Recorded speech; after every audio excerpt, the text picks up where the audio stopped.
Hi friends, welcome to learning academy Kannada YouTube channel. ಮೊದಲು ಬಾರಿ ನಮ್ಮ ಮುಂದೆ ಯೂಟ್ಯೂಬ್ ಚಾನಲ್ ನೋಡ್ತಾ ಇದ್ದಾರೆ ಅಥವಾ ಇಲ್ಲಿವರೆಗೂ ಸಬ್ಸ್ಕ್ರೈಬ್ ಮಾಡದಿದ್ದರೆ ಸಬ್ಸ್ಕ್ರೈಬ್ ಮಾಡಿ ಮತ್ತು ಸಪೋರ್ಟ್ ಮಾಡಿ ಅಂತ ಹೇಳ್ತಾ, ನಾನು ಮೊದಲಿಗೆ ಹೇಳ್ತಿದ್ದೀನಿ ಸ್ನೇಹಿತರೆ, ಏನಪ್ಪ ಅಂತಂದರೆ ಇದು ಅರಣ್ಯ ವೀಕ್ಷಕ ನೇಮಕಾತಿ ಅಂದರೆ ಫಾರೆಸ್ಟ್ ವಾಚರ್ ನೇಮಕಾತಿ ಯಾವಾಗ ಬರುತ್ತೆ ಮತ್ತು ಯಾವಾಗ ಅಂದರೆ ಸರಿಸುಮಾರು ಎಷ್ಟು ವೇಕೆನ್ಸಿಗಳು ಬರಬಹುದು ಮತ್ತು ಸೆಲೆಕ್ಷನ್ ಪ್ರೊಸೆಸ್ ಯಾವ ರೀತಿಯಾಗಿರುತ್ತೆ ಎಂಬುದನ್ನು ಹೇಳ್ತಾ ಇದ್ದೀನಿ. ನೀವು ಫೇಕು ಸುಮ್ಮನೆ ವಿಡಿಯೋ ಮಾಡ್ತಾಯಿದ್ದೀರಿ ಎಂಬವರು ಇಲ್ಲೇ ಸ್ಕಿಪ್ ಮಾಡಬಹುದು. ಓಕೆನಾ? ಯಾರಿಗೆ ನಂಬಿಕೆ ಇದೆಯೋ ಅವ್ರು ಮಾತ್ರ ಮುಂದೆ ನೋಡಿ. ಇದರಲ್ಲಿ ನಾನು ಇನ್ಫಾರ್ಮೇಷನ್ನ ಹೇಳ್ತಾ ಇದ್ದೀನಿ. ಓಕೆನಾ?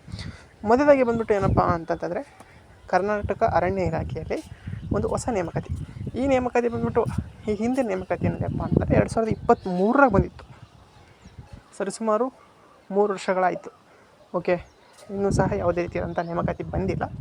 ಬಟ್ ಈಗೇನಾದರೂ ಸಹ ಹೊಸ ನೇಮಕಾತಿ ಬರ್ಬೋದಾ ಅಂತಂದರೆ ಹೌದು, ಖಂಡಿತವಾಗಿಯೂ ಏನಾಗುತ್ತೆ ಅಂತಂದರೆ ಹೊಸ ನೇಮಕಾತಿ ಏನಾಗುತ್ತೆ ಸ್ನೇಹಿತರೆ ಅಂತಂದರೆ ಬರುತ್ತೆ.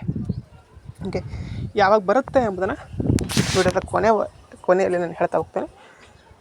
ಅದಕ್ಕಿಂತ ಮುಂಚಿತವಾಗಿ ನಿಮ್ಗೆ ಇಲ್ಲಿ ಏನಪ್ಪ ಅಂತಂತಂದರೆ ಸ್ನೇಹಿತರೆ, ಒಂದು ಸೆಲೆಕ್ಷನ್ ಪ್ರೊಸೆಸ್ ಯಾವ ರೀತಿಯಾಗಿ ಇರಲಿದೆ ಎಂಬುದನ್ನು ನಾನು ಇಲ್ಲಿ ತಿಳಿಸ್ತಾ ಹೋಗ್ತೀನಿ. ಓಕೆನಾ? ಸೆಲೆಕ್ಷನ್ ಪ್ರೊಸೆಸ್ ಬಂದ್ಬಿಟ್ಟು ಏನಪ್ಪ ಅಂತಂದರೆ, ಇದಕ್ಕೆ ಯಾವುದೇ ರೀತಿಯಾದಂತಹ ಪರೀಕ್ಷೆ ಇರಲ್ಲ. ಹೌದಾ? ನೀವು ಡೈರೆಕ್ಟಾಗಿ ಫಾರೆಸ್ಟ್ ಡಿಪಾರ್ಟ್ಮೆಂಟಲ್ಲಿ ಕೆಲಸ ಮಾಡ್ಬೋದು. ಈಗ ಫಾರೆಸ್ಟ್ ಗಾರ್ಡಲ್ಲಿ ನೀವು ಈಗಾಗಲೇ ಏನಪ್ಪ ಅಂದರೆ ಫಸ್ಟು PUC ಪರ್ಸೆಂಟೇಜ್ ಮೇಲೆ ತೊಗೊಂಡ್ರೂ ನಿಮ್ಮನ್ನೇನು ಮಾಡ್ತಾರೆ ಅಂತಂತಂದರೆ ಸ್ನೇಹಿತರೆ, ಎಕ್ಸಾಮನ್ನು ಕಂಡಕ್ಟ್ ಮಾಡ್ತಾರೆ. ಬಟ್ ಇದು ಫಾರೆಸ್ಟ್ ವಾಚರಲ್ಲಿ ಆ ರೀತಿಯಾಗಿ ಇಲ್ಲ. ಓಕೆನಾ?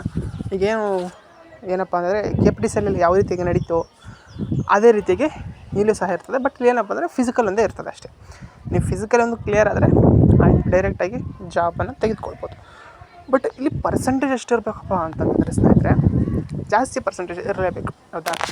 ಈ ಹಿಂದೆ ಕಳೆದ ಬಾರಿ ನೋಟಿಫಿಕೇಷನ್ ನೋಡಿದಾಗ ಏನಾಗಿದೆ ಅಂತಂದರೆ 98% ಇದ್ದಂತಹ ಅಭ್ಯರ್ಥಿಗಳು ಮಾತ್ರ ಫೈನಲಿ ಸೆಲೆಕ್ಟ್ ಆಗಿದ್ದಾರೆ.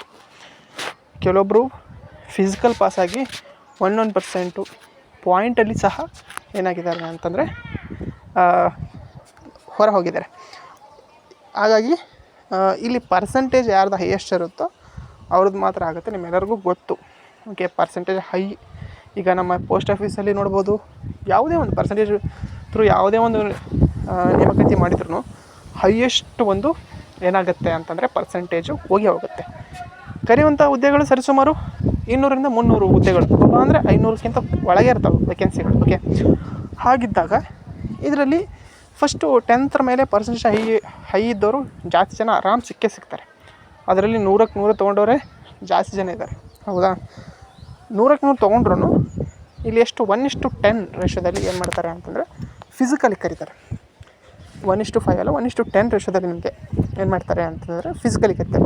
ಈ ಫಿಸಿಕಲ್ ಪಾಸ್ ಅಂತ ಅಭ್ಯರ್ಥಿಗಳಿಗೆ 1:1 ಸೆಲೆಕ್ಷನ್ ಮಾಡ್ತಾರೆ. ಓಕೆ, ಹಾಗಾಗಿ ಸರಿಸುಮಾರು 95+ ಇದ್ದರೆ ಕೆಲವೊಂದು ಕೆಟಗರಿಯಲ್ಲಿ ಸೆಲೆಕ್ಷನ್ ಆಗುವಂಥ ಚಾನ್ಸಸ್ ಇದೆ. ಬಟ್ 100% ಅಂತಲ್ಲ, ಬಟ್ ಹೈಯೆಸ್ಟು ಯಾರ್ದು ಇರುತ್ತೋ ಪರ್ಸೆಂಟೇಜು ಅವರು ಮಾತ್ರ ಇಲ್ಲಿ ಆಯ್ಕೆ ಆಗಬಲ್ಲರು ಸ್ನೇಹಿತರೆ. ಓಕೆ, ಅದೊಂದನ್ನು ನಾವು ಗಮನದಲ್ಲಿ ಇಟ್ಕೊಳ್ಬೇಕಾಗ್ತದೆ. ಓಕೆ, ಹಾಗಾಗಿ ಈ ಒಂದು ನೋಟಿಫಿಕೇಷನ್ ಬೆಸ್ಟ್ ಜಾಬ್. ಯಾವುದೇ ನಿಮಗೆ ಏನಪ್ಪ ಅಂತಂದರೆ ಪರೀಕ್ಷೆ ಇರಲ್ಲ, ಏನಿರಲ್ಲ, ಡೈರೆಕ್ಟಾಗಿ ನೀವೇನಾಗ್ಬೋದು ಅಂತಂತಂದರೆ ಫಾರೆಸ್ಟ್ ಡಿಪಾರ್ಟ್ಮೆಂಟಲ್ಲಿ ಉತ್ತಮವಾದಂಥ ಕೆಲಸ ಸೂಪರಾಗಿರುತ್ತೆ. ಸೆಲೆಕ್ಟ್ ಆದವ್ರು ಮಾತ್ರ ತುಂಬ ಒಂದೇನಪ್ಪ ಅಂತಂದರೆ ಅದೃಷ್ಟ ಅಂತ ಹೇಳ್ಬೋದು. ಇದು ಹೈಯೆಸ್ಟ್ ಪರ್ಸೆಂಟೇಜ್ ಇದ್ದರದೇ ಸೆಲೆಕ್ಟ್ ಆಗುತ್ತೆ. ಬಟ್ ಇರುತ್ತೆ ಜಾಬ್ ಮಾತ್ರ. ಬಟ್ ಇನ್ನೊಂದೇನಪ್ಪ ಅಂದರೆ ಇದನ್ನು ಮುಂದೆ ಎಕ್ಸಾಮ್ನು ಸಹ ಮಾಡಬೇಕು ಅಂತ ಎಲ್ಲರ ಒಂದು ಆಕ್ರೋಶ ಆಗಿತ್ತು. ಓಕೆ, ನಮ್ಮದು ಸಹ ಅದೇ ರೀತಿಯಾಗಿ ಎಕ್ಸಾಮ್ ಮಾಡಿದ್ರೇ ಎಲ್ಲರಿಗೂ ಉಪಯುಕ್ತ ಆಗ್ತದೆ. ಬಟ್ ಅದನ್ನು ಏನು ಮಾಡ್ತಾರೆ ಎಂಬುದನ್ನು ನೋಟಿಫಿಕೇಷನ್ ಬಂದ ನಂತರವೇ ನಮಗೆ ಗೊತ್ತಾಗುತ್ತೆ. ಬಟ್ ನೋಟಿಫಿಕೇಷನ್ ಸರಿಸುಮಾರು ನಿಮಗೆ ಬರುತ್ತೆ ಸ್ನೇಹಿತರೆ.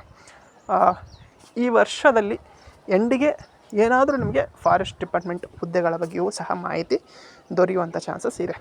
ಓಕೆ, ಡಿಸೆಂಬರ್ ನವೆಂಬರ್ ಅಷ್ಟೊತ್ತಿಗೆ ನಿಮಗೆ ಒಂದು ಅಪ್ಡೇಟ್ ಸಿಗುತ್ತೆ ಅಂತ ಹೇಳ್ತಾ, ಇದು ಇವತ್ತಿನ ವಿಡಿಯೋ ಆಗಿತ್ತು.